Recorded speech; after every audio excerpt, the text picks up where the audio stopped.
네, 오늘 하나님께서 주신 말씀은 사도행전 1장이 되겠습니다.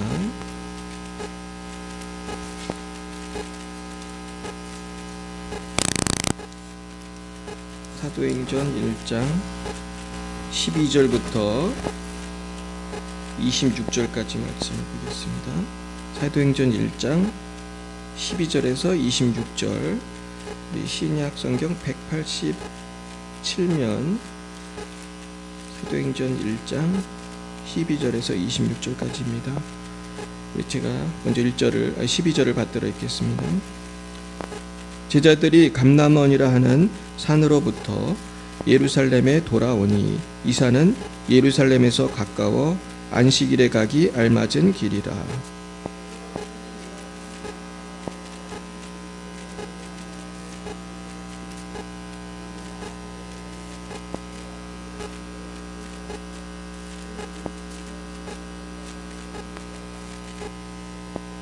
여자들과 예수의 어머니 마리아와 예수의 아우들과 더불어 마음을 같이하여 오로지 기도에 힘쓰더라.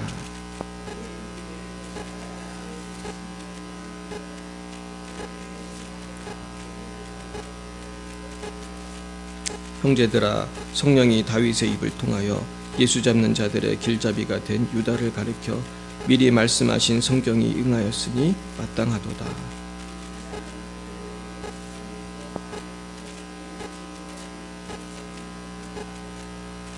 이 사람이 불의의 삭수로 밭을 사고 후에 몸이 곤두박질하여 배가 터져 창자가 다 흘러나온지라.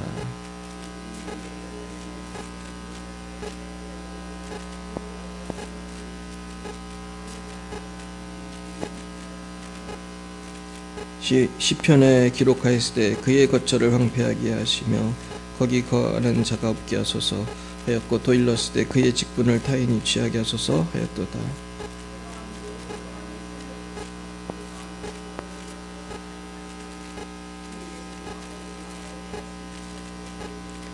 항상 우리와 함께 다니던 사람 중에 하나를 세워 우리와 더불어 예수께서 부활하심을 증언할 사람이 되게 하여야 하리라 하거늘.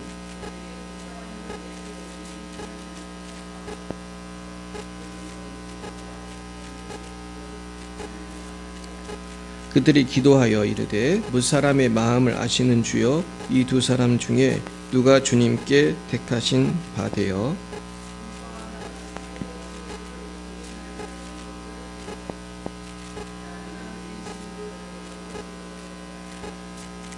같이요 제비 뽑아 마띠아를 얻으니 그가 11사도의 수에 들어가니라. 아멘. 네, 기도하겠습니다. 하나님, 오늘 이 초대교회의 기도의 모습을 통해서 아버지, 우리도 항상 기도에 힘쓰는 자들이 되기 원합니다. 오늘 기도의 의미를 다시 한번 깨닫고 우리가 어떠한 삶을 살며 어떤 기도를 해야 될지, 우리가 어떻게 기도해야 할지 새롭게 결단하고 깨닫는 시간 되게 하옵소서. 예수님 이름으로 기도했습니다. 아멘. 네, 우리 오늘은 한번 옆에 분에게 이렇게 인사하겠습니다. 쉬지 말고 기도하고 계십니까? 이렇게 인사하겠습니다. 쉬지 말고 기도하고 계십니까? 사실 쉬지 말고 기도하라는 말을 우리가 얼마나 많이 합니까? 저도 이 설교를 많이 하는데 기도를 쉬지 말고 하는 것이 사실은 정말 중요합니다. 근데 오늘은 이 기도에 대한 말씀을 하려고 해요. 그래서 오로지 기도에 힘쓰더라. 오늘 이 성경에 나오는 그대로 14절 말씀을 제가 인용해서 이것을 제목으로 해서 오늘 말씀을 증거하려고 합니다. 우리 따라해 볼까요? 오로지 기도에 힘쓰더라. 예, 오로지 기도에 힘쓰더라. 이게 지금 지난주에는 이제 우리가 사도행전 1장 1절에서 11절 말씀을 통해서 지상명령에 대해서 배웠습니다. 예수님이 승천하실 때 뭐를 받으라고 그랬어요? 성령을 받으라 그랬습니다. 그러면서 특별히 4절 5절에 보면은 예수님이 뭐라고 했냐면 예루살렘을 떠나지 말고 내게서 들은 바 아버지께서 약속하신 것을 기다리라. 그러니까 예루살렘을 떠나지 말고 성령을 기다리라는 거예요. 약속하신 것이 성령이라는 것을 5절에 보면 알 수 있어요. 요한은 물로 세례를 베풀었으나 너희는 몇 날이 못되어 성령으로 세례를 받으리라. 실제로 이 일 후에 승천하시고 열흘 만에 성령을 받았어요. 정말 몇 날이 못되어 받았죠. 그러니까 하나님의 말씀, 예수님의 약속은 반드시 이루어집니다. 오늘 아멘이신가요? 그래서 우리도 이렇게 제자들처럼 기도를 열심히 해가지고 성령을 충만히 받아야 돼요. 그래서 기도를 통해서 우리가 능력을 받아야 돼요. 그래서 정말로 제자들이 12절 보면은 감람원이라 하는 산으로부터 예루살렘에 돌아오니, 이게 무슨 얘기냐면 승천한 산 이름이 감람원이라는 산이에요. 예수님이 승천하신 산이. 그러니까 이 산에서 이제 예수님이 승천하시고 우리는 이제 예루살렘으로 돌아온 거예요. 이 산은 예루살렘에서 가까워 안식일에 가기 알맞은 길이라고 했어요. 이제 어디를 갔냐 하면은 13절에 보니까 그들이 유하는 다락방으로 올라갔다고 그랬어요. 이 다락방이 사실 2층을 말하는 거죠. 2층. 우리는 한옥 시대니까 요 성경을 이렇게 번역할 당시만 해도 2층 집이 별로 없었잖아요. 그러니까 2층에 가가지고 서양은 2층 집이 뭐 옛날에도 있었으니까, 많이 있었으니까. 그리고 올라갔는데 물론 동양에도 2층 집이 있었습니다. 그래서 그 중국에 보면은 여러 다층 집도 있고, 그리고 우리나라도 그 단층 집만 있었던 건 아니더라고요. 근데 이제 보통은 단층 집이었죠. 그래서 다락방이 우리는 조그맣게 있는데 여긴 다락방이라고 번역됐지만 이렇게 조그만 다락방이 아니에요. 왜냐하면 숫자가 약 120명이나 모여 있었기 때문에 120명 앉으려면 적어도 우리 교회 이상은 돼야 되지 않겠어요? 그죠? 그러니까 베드로, 요한, 야고보, 안드레, 빌립, 도마, 바돌로메, 이게 누구죠? 여기 나온 사람들이 예수님의 제자들의 명단이에요. 그러면서 야고보의 아들 유다 뭐 이렇게 돼 있는데 여기에 빠진 사람은 한 명이 있어요. 그 한 명이 누구겠어요? 가룟 유다. 가룟 유다는 예수님 팔아먹고 이제 자살했는데 이게 아마 목맨 게 떨어졌는지 18절에 보면은 몸이 곤두박질하여 배가 터져 창자가 다 올라났다. 그러니까 아마도 자살을 하려고 목을 맸는데 이게 떨어졌는가 봐요. 그래가지고 그래서 배가 터져서 어떻게 이렇게 됐는데, 참 이 사람이 큰 죄를 지니까 죽을 때도 아주 비참하게 죽었어요. 자, 그랬는데 그 유다 빼고도 제자들이 많았어요. 그래서 15절 보면 약 120명이나 되었어요. 그러니까 당시에 예수님을 열심히 따라다니던 12이 있었고, 그리고 12만 따라다녔겠어요? 더 많았겠어요?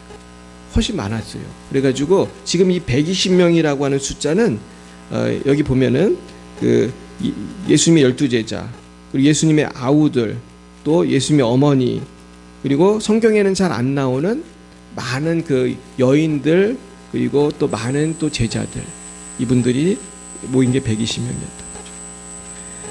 자, 그랬는데 15절부터는 무슨 얘기 나오냐면 15절부터 25절까지는 베드로가 일어나 가지고 지금 유다가 죽었으니까, 가룟 유다 죽었으니까 그 빈자리를 채워야 한다. 우리가 지금 11명밖에 없는데 한 명 더 세워서 사도의 직무를 담당할 사람을 뽑자. 그러면서 24절에 보면은 이제 기도하고 뽑았습니다. 자, 그래가지고 마띠아라는 사람이 뽑히는데, 여기 보면은 우리가 이제 이 부분이 굉장히 중요한데, 두 사람을 내세웠다고 그랬어요. 그러니까 교회가 두 사람을 이제 뽑는 것까지는 교회가 했어. 그런데 두 사람 다 할 만한 사람을 뽑았겠죠. 아무나 그냥 놓고 제비 뽑은 게 아니고 할 만한 사람 2명을 뽑았어. 근데 그러면서 이분들에게는 공통점이 있었는데 22절에 보세요. 항상 우리와 함께 다니던 사람 중에. 언제부터예요? 주 예수께서 우리 가운데 출입하실 때에. 그러니까 21절에 보면 요한의 세례로부터 우리 가운데서 올려가신 날까지. 그러니까 예수님이 공생의 처음부터 끝까지, 공생의 3년 동안 예수님하고 항상, 제자들하고 항상 함께 다니던 사람 중에 하나를 세워 우리와 더불어 예수께서 부활하심을 증언할 사람이 되게 하여야 하리라. 그러니까 사도의 가장 큰 미션은 뭐예요? 예수님의 부활을 증거하는 거예요. 그러니까 여러분, 전도라는 건 다른 게 아니에요. 예수가 하나님의 아들이시다. 예수님이 나의 죄를 십자가 죽으시고 부활하셨다. 부활을 전하는 거예요.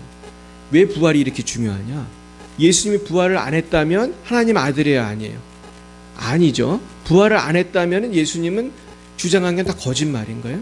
근데 예수님이 죽었다가 살아났기 때문에 이분은 하나님 아들인 거예요. 하나님인 거예요. 그래서 예수님의 부활을 전하는 것이 이렇게 중요한 거예요. 그리고 당시 이 예수님을 죽인 사람들한테는 예수가 부활했다고 하면 우리가 잘못했구나, 이걸 이제 깨달을 수가 있는 거죠. 자, 그래서 그 사도가 되는 그 기준은 그 예수님과 항상 함께 다니면서 그 주님과 동행했던 사람, 그 3년 동안 공생애를 같이 했던 사람인데, 그 중에서 부활을 증거할 만한 그런 신실한 사람 중에서 해야 했다는 거죠. 그러니까 초창기부터 예수님을 따라다닌 사람은 그렇게 많지가 않았을 것 같아요. 그렇죠? 맨 처음에는 주로 12제자 위주로 시작했으니까. 근데 여기 성경에 보면 바사바라고도 하고 별명은 유스도라고도 하는 요셉이 있어요. 그러니까 유스도, 바사바, 요셉, 이름이 굉장히 많은 분이고 한 명은 마띠아다. 자, 그래가지고 이 둘 중에서 이제 뽑는데, 기도를 하면서 24절에 보면 그들이 기도하여 이르되 뭇사람의 마음을 아시는 주여, 이 두 사람 중에 누가 주님께 택하신 바 되어 봉사 및 사도의 직무를 대신할 자인지를 보이시옵소서. 기도하고 제비를 뽑았다는 거예요. 자, 이 제비를 뽑았다는 거는 쉽게 말해서 누가 뽑아달라고 하는 거예요. 하나님 뽑아주세요. 하나님 뽑아주세요. 우리는 우리의 마음대로 뽑지 않겠습니다. 저는 그래서 이 제비 뽑는 것이 참 좋다고 생각해요. 저는 교회도 이렇게 했으면 좋겠어요. 교회도 뭐 장로나 권사나 뽑을 때 후보들이 있을 거 아니에요. 할 만한 분들, 할 만한 후보를 놓고 제비를 뽑으면 좋겠다. 그런 생각도 해봐요. 근데 실제로 그 선거철만 되면은 우리 대한민국 국회의원 선거철 때에도 되게 시끄럽잖아요. 서로 상호 비방하고 막 시끄러운데, 교회도 보면 선거철 때 시험 드는 일들이 참 많아요. 또 장로나 물론 권사는 주로 그냥 지명하는 경우가 많은데, 장로 선거할 때 시험 드는 분이 많아요. 그리고 이제 장로 선거보다 더 치열한 게 뭐냐면 노회장 선거. 저도 이제 부산에 노회하러 가거든요. 제가 이번 주 말고 다음 주에 노회하러 부산을 가는데, 가면은 노회장을 뽑아야 돼. 목사님들이 후보같이 벌써 나왔어요. 그럼 그 중에 뽑아야 되는데, 노회장 후보들이 저한테 연락도 하더라고요. 저같이 조그만 교회 목사한테도 전화도 하고 카톡 문자도 보내고 그래. 열심히 하겠다 이거죠. 자, 그런데 노회장 선거는 뭐 그렇게 솔직히 뭐 돌아가면서 하는 분위기고 그렇게 아주 치열한 건 아니에요. 그럼에도 불구하고 저한테까지 전화를 한다는 건 뭐예요? 굉장히 애를 쓰고 있다. 그런 표현인데, 전 노회장 선거도 2명 정도 나왔으면 그냥 제비를 뽑았으면 좋겠다. 그런 마음이 있어요. 근데 진짜 치열한 선거는 뭔지 아세요? 총회장 선거예요. 총회장. 지금 우리 교단도 총회장이 몇 명인지 아세요? 한 명이 한 명. 근데 우리 교단이 교인이 몇 명이겠어요? 굉장히 많습니다. 우리 교단이 우리나라에서 2번째로 큰 교단이거든요. 옛날엔 첫 번째였어요. 근데 지금 합동치기 다른 교단하고 합치는 바람에 좀 우리가 2등이 됐어. 그래도 몇백만 명이에요. 우리 교단만 제가 정확히 모르겠어요. 일단 몇 만이 아니고 몇 백만이에요. 그러니까 얼마나 커. 근데 몇 백만 중에 한 명을 뽑는 거니까. 총회장은 정말 아무나 할 수가 없죠. 근데 총회장 선거 때는 너무나 치열하기 때문에 사실은 별의별 일들이 다 생깁니다. 근데 저는 이건 너무 과열되면 안 된다고 생각해요. 근데 실제로 몇 년 전에 우리 총회장 선거를 제비 뽑기로 한 적이 있어요. 진짜로. 이 성경에 나온 것처럼. 그래서 아무런 잡음이 없이 정말로 은혜스럽게 뽑은 적이 있어요. 그때도 물론 후보가 있었죠. 그러니까 이 성경을 우리 잘 이해할 필요가 있는데, 무조건 제비 뽑는 게 아니에요. 할 만한 사람을 추린 다음에 딱 2명 중에서 딱 뽑은 거잖아요. 그러니까 아마 2-3명은 제비 뽑을 수 있잖아요, 사실. 아무나 다 하면 안 되고. 그래서 야, 이게 참 좋다. 근데 그 후에는 왜 안 했는지 모르겠는데, 그래서 우리가 하나님께서 좀 결정해 주세요. 이렇게 기도하는 것이 굉장히 은혜스럽고, 우리가 정말 기도하면 할수록 거기서 큰 은혜를 받고 잘 되는 것입니다. 그래서 우리가 하나님을 의지하면 할수록 우린 더욱더 더 승리하게 되는 것입니다. 근데 저는 이 성경을 읽을 때마다 유수도라고도 하는 이 요셉이랑 마띠아를 놓고 생각해 보면은 만약에 제비를 안 뽑았으면 누가 될 수도 있었을까요? 요셉이 될 수도 있었을 거예요. 근데 저는 요셉이 보면 이름이 많잖아요. 별명도 있고. 여러분, 별명이 많은 사람은 인기가 있는 사람이겠어요? 없는 사람이겠어요? 있는 사람이죠. 그렇죠? 우리 김현순 집사님은 이름이 2개나 되시죠. 그러면서 근데 그 별명이 있고 그러면 그 동네에서 다 안다는 거잖아요. 물론 좋은 것도 있고 웃기는 별명도 있지만 뭐 백범 김구 무슨 별명이 있는 사람은 좀 공신력이 있거나 좀 유명한 사람이 많은데, 그래서 저는 그렇게 생각해요. 만약에 그냥 우리끼리 토론해서 뽑았으면 요셉이 됐을 수도 있다. 이 투표를 했으면 요셉이 인기가 있었을 수도 있다. 근데 이분들은 그러지 않고 기도하고 이렇게 뽑은 거예요. 그래서 우리가 하나님께 이것을 맡길 때 능력이 나타나는데, 그렇게 할 수 있었던 것은 이 공동체가 온전히 하나님을 믿고 기도하는 공동체이기 때문이에요. 여러분, 기도보다 성령보다 앞서지 않기를 바랍니다. 기도보다 성령보다 앞서지 않아요.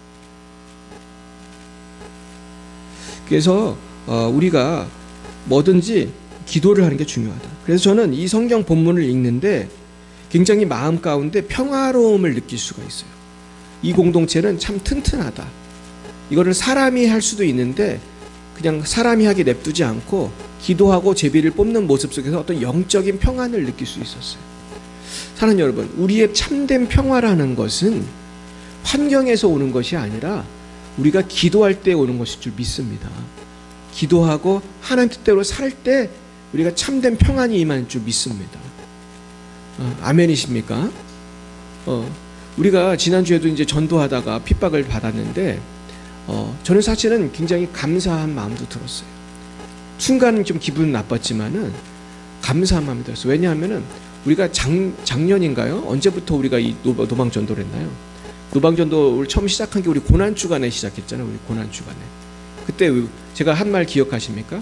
주님과 함께 고난을 받게 해달라고 기도했잖아요. 주님과 함께 고난을 받게 해달라고 기도했는데 그 후에 한 번도 고난을 안 받았어요. 항의하는 사람도 없고 어려운 일도 별로 없었어요. 근데 처음으로 이렇게 항의하는 사람이 나타난 거예요. 그랬더니 우리가 마음은 아프지만은 그분이 참 불쌍하지만은 이렇게 주님을 위해서 내가 우리 교회자 전도하다가 고난을 받은 거는 저는 큰 축복이라고 생각해요. 요즘에 노방전도하는 교회도 거의 없지만은 노방전도 해도 핍박도 잘 안 해요, 사실은. 근데 그분이 와가지고 핍박을 하는 걸 보면은 우리가 이제 부흥할 때가 됐다. 할렐루야. 부흥할 때가 된 거예요, 이제. 벌써 최근에 한 교인이 한 3명이나 더 늘었잖아요, 요새. 얼마나 이게 좋은 징조입니다. 그래서 저는 이때 우리가 더 기도하고 더 주님께 겸손히 나아가고 더 주민들을 더 사랑하고 우리가 그래야 할 줄 믿습니다. 전혀 우리가 기도에 기분 나빠하실 일이 아니다. 이건 참 기쁜 일이다. 근데 우리 이 사도행전 지금 베드로가 나와서 얘기하고 기도할 때는 지금과는 비교가 안 되게 핍박이 심할 때거든, 사실은. 이때는 예수님을 벌써 잡아다가 죽였으니 그 제자들도 어떤 운명이에요. 가만히 있으면은 다 잡혀서 죽을 수 있는 그런 상황인데 이분들이 기도를 하고 뭐든지 기도하면서 하나님께 묻고 하나님의 인도함을 받으니까 그 핍박 속에서도 평화가 느껴지는 거예요. 할렐루야. 그러니까 참된 평화, 참된 그 질서라는 것이 저는 이 보이지 않는 영적인 힘에서 온다. 좀 그런 걸 깨닫게 됐어요. 자, 그러면서 제가 오늘 받은 3가지 은혜를 좀 나눠보려고 해요. 그럼 왜 우리가 이렇게 오로지 기도에 힘쓰면서 살아야 될까? 첫 번째는 기도를 열심히 해야만 하나님의 뜻을 알 수 있기 때문이에요. 여러분, 우리가 세상 사람들 기도 안 하지만 돈 잘 벌잖아요. 그렇죠? 잘 버는 사람은 얼마나 돈을 잘 버는지 얘기 들어오면 돈 버는 게 너무 쉬운 것 같아. 어떤 사람은 막 몇 억씩 막 벌더라고. 근데 그렇게 돈 버는 것보다 더 중요한 게 사실 주님의 일인데, 주님의 일은 그렇게 사람이 머리만 갖고 하면 되지를 않아요. 제가 개척을 하고 이렇게 지금까지 와보면서 뭘 느끼냐면은 이 주님의 일은 기도를 통해서 하나님의 인도함을 받아야 잘 된다. 그걸 확실히 알았어요. 내가 하나님의 음성을 기다리지 않고 내가 이렇게 했다가 어려움 당한 적이 저도 많이 있어요. 근데 지금 항상 제가 생각하는 거는 우리는 더 기도해야 된다. 더 기도해서 하나님의 인도함을 받고 하나님의 복을 받아야 된다. 제가 그런 생각을 해요. 그러면서 우리가 자꾸 기도하면서 영적인 통로가 열려야 돼요. 영적인 눈이 열려야 돼요. 영적인 귀가 열려야 돼요. 우리 따라해 보겠습니다. 영적인 귀가 열리게 해주세요. 우리가 사람의 말은 잘 들리잖아요, 옆에서. 근데 하나님 말 들려요, 안 들려요? 안 들리시죠? 하나님 말씀 잘 들렸으면 좋겠어요? 네, 들렸으면 좋겠죠. 그래서 기도는요, 하나님 말씀이 잘 들릴 수 있도록 기도하는 게 중요해요. 그리고 우리 목사님들 중에도 보면은 하나님 말씀을 잘 듣는 목사님들이 있어요. 많지 않아요. 아주 적어요. 그래가지고 저도 이 영적인 훈련을 많이 받는데 이 하나님 말씀 듣는 분은 정말 적어요. 우리 성령 사역하는 분들 중에도 그래서 그걸 예언의 은사라고 하는데 예언의 은사가 있는 분은 정말 몇 명 없어요. 뭐 이렇게 조금 하는 분들은 좀 있는데 진짜 잘 듣는 분이 있어요. 이런 분들은 정말 몇 명 없어요. 그래가지고 내가 근데 왜 이게 중요하냐면 하나님의 음성을 잘 못 듣고 주님의 뜻을 분별을 잘 못하면은 사람이 어떻게 의사결정을 할 것 같습니까? 하나님 뜻을 잘 모르겠잖아요. 그러면 어떻게 의사결정을 합니까? 내 생각대로 하든지 아니면 옆에서 나한테 조언하는 그 사람의 말을 듣든지. 근데 그게 항상 좋은 말만 해주면 좋은데 사기꾼도 말을 잘하잖아요. 카톡도 막 보내고 투자하라고 막 저도 막 얼마나 문자가 많이 오고 보이스피싱들 전화도 많이 하고 제가 지난번에도 말했죠. 어떤 여자 검사가 나한테 전화했다고. 근데 보이스피싱 같길래 딱 끊었는데 얼마나 웃기는 일들이 많아요. 그래서 우리가 영적인 눈을 떠야 돼요. 근데 보면은 현대인들이 너무나 기도를 안 해요. 너무나 기도를 안 하는 걸 어떻게 알 수 있냐면은 의사결정을 할 때 기도하고 결정을 해야 되는데 자꾸 눈에 보이는 대로 결정을 하는 거예요. 그냥 결혼을 할 때도 예쁜 여자 있으면 그냥 결혼을 하더라. 그냥 멋있고 돈 많은 남자 있으면 어떻게 해요? 별로 생각도 안 해보고 그냥 결혼을 해. 그래서 예수 안 믿는 분들이 그럴 수는 있어요. 뭐 방법이 없지 뭐 예수님 안 믿으니까. 근데 보면은 믿는 사람 중에도 그러는 사람들이 많아요. 그래서 그런 결혼을 보면 너무 안타까워. 그래서 저는 참 그렇게 자식을 결혼할 때까지 키우는 게 얼마나 어렵습니까? 막 20대, 30대까지 키우려면 좀 부모가 정말 기도 많이 하고 정말 그때까지 키우려면 힘든데 교회적으로도 그런 청년 하나 키우기가 얼마나 어려워. 그런데 그렇게 키워가지고 결국은 결혼할 때 보면은 그냥 이상한 데 결혼하고 시집장가 가는 거 보면은 그 말이 생각이 나요. 죽 써서 누구 졌다. 그런 말이 생각이 나요. 죽 써서 누구 졌다. 그런 속담 있잖아요. 애써가지고 잘 키워가지고 왜 마지막에 그렇게 하냐. 그리고 교회를 결정할 때도 그냥 교회 건물 보고 그냥 주차장 보고 막 함부로 결정합니다. 큰 교회가 다 나쁘다는 게 아니에요. 좋은 교회가 있어요. 정말 목사님 훌륭하고 교회가 정말 평화롭고 근데 그렇지 않아요. 모든 건물이 큰 교회가 다 좋은 교회가 아니에요. 건물 큰 교회 중에 이단도 많아요. 하나님의 교회도 있고 요새 신천지가 그렇게 부동산도 많이 사고 그냥 교회 크다고 아무 데나 가면 이단에 갈 수 있어요. 그리고 목사님들은 다 훌륭한 목사님들이 아니에요. 요즘에 자유주의 신학이 들어와가지고 성경을 온전히 믿는 목사님 찾기가 참 어려워요. 진짜로. 그래서 신학교도 요새 많이 타락했어요. 그리고 저는 이걸 이제 미국에서부터 공부하고 한국에 와서도 보면은 이 자유주의 신학을 이 물이 든 사람들은 일단 창조를 합니다. 진화론을 믿어요. 그 다음엔 또 뭐가 문제냐? 종교다원주의를 믿어요. 종교다원주의는 뭐냐?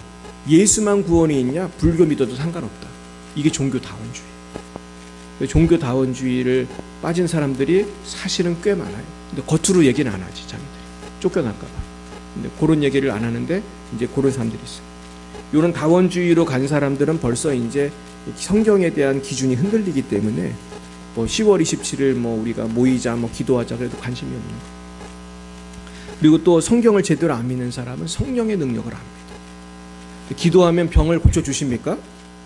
이걸 안 믿는 거예요. 그래가지고 실제로 이렇게 안 믿는 분이 되게 많아요. 제가 지난번에 설명했죠.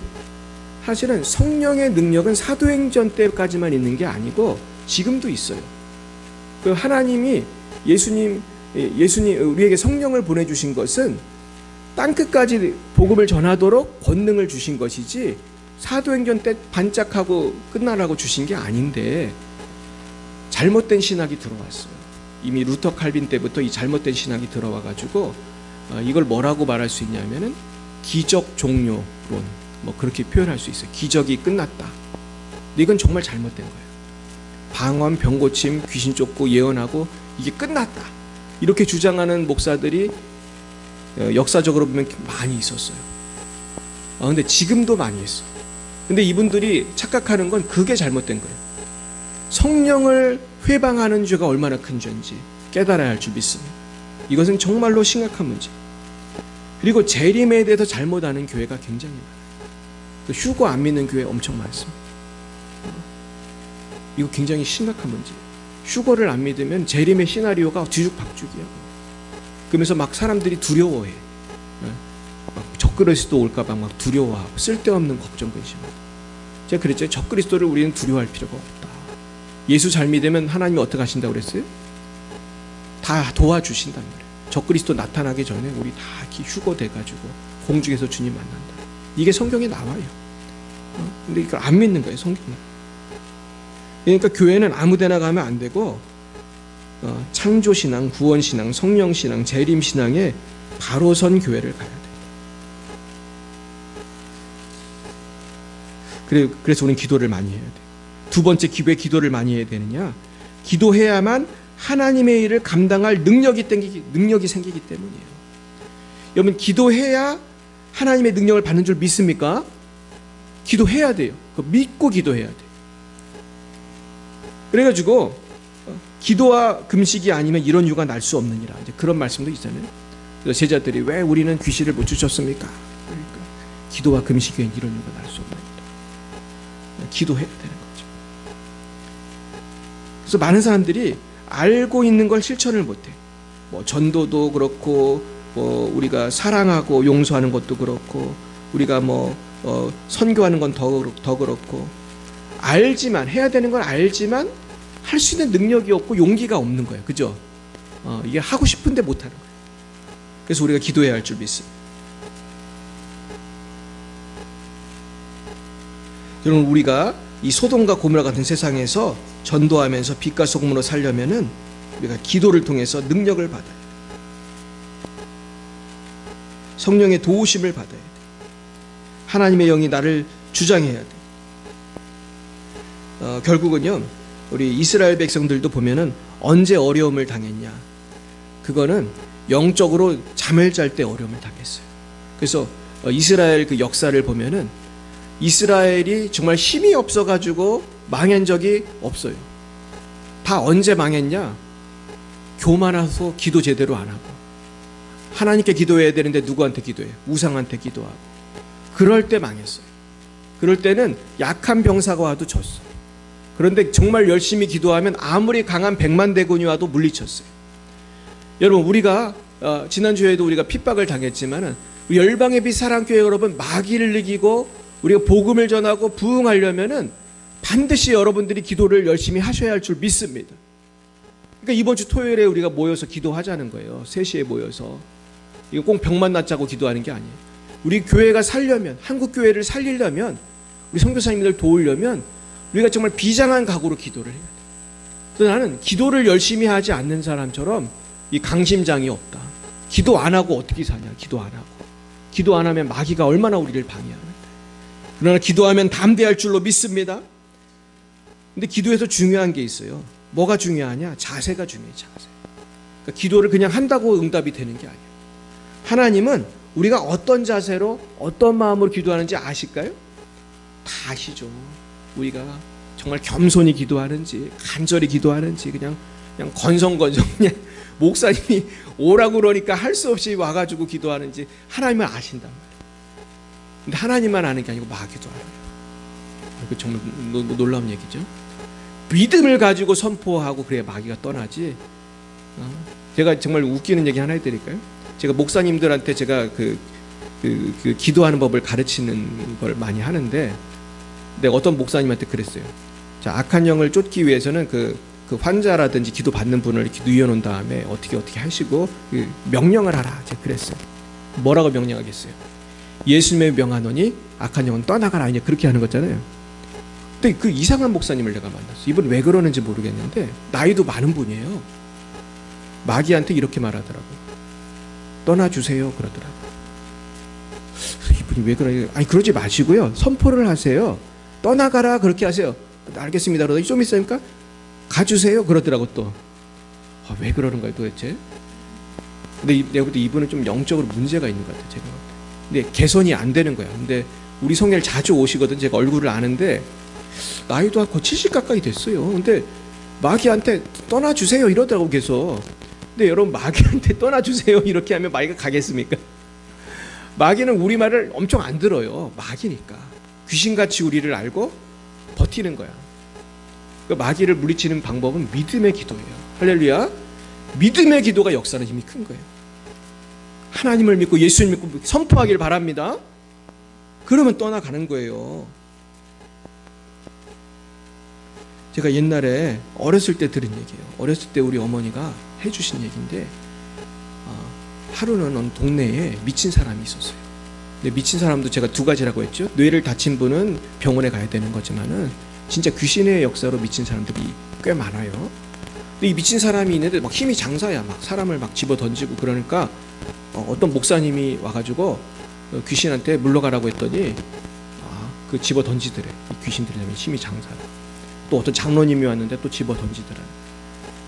그런데 조그만 주일학교 학생이 사탄아 물러가라 그랬더니 벌벌벌 떨면서 귀신이 떠났다는 거야. 그래서 그 정신이 돌아왔을 다음에 왜 그러셨냐. 근데 보통 귀신 들린 사람도 기억을 하는 경우가 많아요. 왜 그랬냐 그랬더니 자기가 보니까 목사님 장로님이 올 때 보니까 다 녹슨 칼을 갖고 오더래. 녹슨 칼. 나무 칼하고 녹슨 칼인가? 현찮은 칼을 갖고 오더래. 그래가지고 자기가 던졌다는 거야. 그랬는데 조그만 꼬마애가 오는데 날선 검을 갖고 오더래. 그래서 자기가 무서워가지고 이렇게 벌벌 떨었다는 거야. 여러분, 누구 믿음이 제일 좋았어요? 꼬마애. 주일학교 어린이가 제일 그 중에 셋 중에 믿음이 제일 좋았다는 거예요. 여러분, 날선 검은 저절로 생겨요? 기도해야 생겨요? 믿고 기도하고, 믿고 기도하고. 할렐루야. 믿고 기도하고 내 마음에 말씀의 검을 막 갈아야 돼. 말씀을 믿어야 될 거 아니야. 말씀의 능력으로 물리치는 거거든요. 예수의 이름으로, 예수님의 이름에 권세가 있는 줄 믿으십니까? 이게 아멘이 현찮으세요. 예수님의 이름에 권세가 있습니까? 예수님의 이름으로 기도하면 병이 낫습니까? 저는 며칠 전에도 기도해드리고 왔는데 예수님의 이름으로 기도하면은 병이 낫더라고요. 근데 이거를 내가 잘 안 믿어지잖아요. 사실은 처음에는. 그럼 믿어지게 하려면 어떻게 해야 되냐? 어떻게 고민한다고 믿어지는 게 아니고 주여 믿음을 주세요. 따라 보겠습니다. 주여 믿음을 주세요. 믿음을 주세요. 기도해야 돼요. 그러면 믿음을 주세요. 어느 순간. 그래가지고 제가 좀 빨리 믿음을 얻는 방법이 기도하고, 사실은 말씀을 사모하고 기도하고, 그러면서 좀 방언 기도하기를 좀 사모하시고, 방언 기도가 잘 안 돼도 어쨌든 기도를 많이 해야 돼요. 그러면은 우리 운동 많이 하면 자꾸 건강해지잖아요. 자꾸 역기도 요만큼 드는 거랑 한 시간 하는 애랑 이게 뭐 다르거든. 그래가지고 우리가 기도를 될 수 있으면 조금 많이 하는 게 중요하다. 그래서 능력을 받으시길 축원합니다. 그 세 번째는 기도해야만 내 생각을 내려놓을 수 있기 때문에 기도하는 거예요. 내가 내 욕심, 내 고집 있잖아요. 저도 고집 있을 것 같아요, 없을 것 같아요? 저 고집 되게 세요. 우리 어머니도 알고 아버지도 알고. 우리 집사람이 그러더라고. 너무 고집 세서 힘들다고. 근데 제가 누구한테는 고집을 안 내세우는 분이 한 분 있어. 누구예요? 하나님이에요. 내가 하나님 앞에는 꼼짝 못해요. 그러니까 내 주의를 하는 거예요. 내가 아무리 고집이 있어도 하나님이 그러지 말라면 안 하는 거예요. 저도 이제 말 안 들을 때도 있지만은 하나님 말을 안 들으면 누구 손해? 내 손해니까. 근데 이게 처음부터 잘 됩니까? 열심히 기도해야 됩니까? 열심히 기도해야 돼요. 생각해 보세요. 예를 들면 내가 지난번에 만난 어떤 사람이 너무 나를 괴롭혔어. 나를 힘들게 해. 미운 마음이 들잖아요. 그 미운 마음을 없애야 되거든요. 이 미운 마음을 없애야 돼. 근데 쉽게 없어져요? 기도해야 돼요? 기도해야 돼요. 이게 그냥 씨름하는 것과 같아요. 마귀하고 씨름하는 거예요. 이 미움의 영, 물리처럼. 결국은 이 약한 영 쫓는 게 나의 회개하고도 관련이 깊고 내 의지를 이렇게 죽여야 되는 거예요. 자아를 부순다고 그래. 자아를 부순다. 내가 죽고 주님이 살아야 돼. 그래서 사도 바울은 나는 매일 죽노라 그런 말씀했어요. 따라해 보겠어요. 나는 매일 죽노라. 그러니까 기도를 왜 하냐? 내 고집을 이루려고 기도하는 게 아니라 내가 죽기 위해 기도하는 거예요. 그러니까 우리 기도할 때 중요한 점은 내가 소원이 있지만 이 소원을 갖고 기도하는 건 중요하지만 이 소원이 만약에 주님의 뜻이 아니면 어떻게 되기를 기도해야 돼요? 주님 뜻대로 되길 원합니다. 예수님이 겟세마네 동산에서 뭐라고 기도했어요? 내 뜻대로 마시고 아버지 뜻대로 되길 원하나이다. 우리가 그렇게 기도해야 되는 거예요. 오늘 한 가지 말씀만 드리고 마치겠습니다. 여러분, 그런데 기도할 때 왜 우리가 힘을 얻고 지혜를 얻고 내가 성령의 능력으로 나의 고집을 꺾을 수 있나? 그거는 내가 하나님을 바라볼 때 하나님이 나에게 힘을 주시기 때문이에요. 새 힘을 주시기 때문이에요. 이사야 40장 31절을 우리 한번 따라해 보겠어요. 오직 여호와를 앙망하는 자는 새 힘을 얻으리니 독수리의 날개치며 올라간 같을 것이요 다른 박질하여도 곤비하지 아니하겠고 다른 박질하여도 곤비하지 아니하겠고 그러니까 지치지 아니하겠고 걸어가도 피곤하지 아니하리로다. 아멘. 여호와를 앙망하면 새 힘을 주십니다. 근데 여호와를 앙망하는 게 뭐예요? 그게 기도인 것입니다. 또 제가 옛날에 유학할 때 정말 너무 힘들 때는요, 제가 이 말씀을 자꾸 생각하면서 공부를 했어요. 근데 여호와를 앙망하는 자는 독수리처럼 새 힘을 얻는다는 거를 제가 기억하고 싶어가지고 인터넷을 뒤져서 독수리가 날아가는 사진을 출력을 해서 붙여놓고 공부를 했어요. 그래서 저는 힘들 때마다 이 말씀을 많이 생각을 해요. 그러면 독수리가 올라가는 그런 놀라운 힘, 그 힘이 여러분에게 생길 줄 믿습니다. 그래서 날마다 이 말씀 붙들고 정말 오로지 기도에 힘쓰므로 승리하시기를 예수님의 이름으로 축원드립니다. 기도하겠습니다. 사랑하는 주님, 우리가 너무나 피곤하고 지치고 힘들 때가 많습니다. 그러나 우리에게 이렇게 좋으신 주님의 선물 예수님을 보내주시고 성령님을 보내주시고 기도할 수 있게 해주셔서 기도만 하면 지혜와 능력과 결단을 하게 해주심을 감사드립니다. 그러나 우리가 언제부턴가 기도의 열정이 식어서 너무나 기도에 게으르고 나태했던 점을 회개합니다. 주여, 이제는 오로지 기도에 힘쓰므로 성령을 충만히 받아 독수리처럼 새 힘을 얻어 세상을 이기는 우리 모든 주님의 종들이 다 되게 하여 주시옵시고 그 능력을 힘입어 힘있게 비상하는 우리 열방의 빛 사랑교회와 한국과 열방의 교회가 다 되게 하여 주시옵소서. 지금은 살아계신 주 예수 그리스도의 구속의 은혜와 하나님 아버지의 놀라우신 사랑하심과 성령의 교통하심이 날마다 기도에 힘쓰기로 다짐하는 사랑하는 죄자들 머리 위에와 저들의 미래와 가정과 교회 위에 이제와 영원토록 함께 하시기를 간절히 축원하옵나이다. 아멘.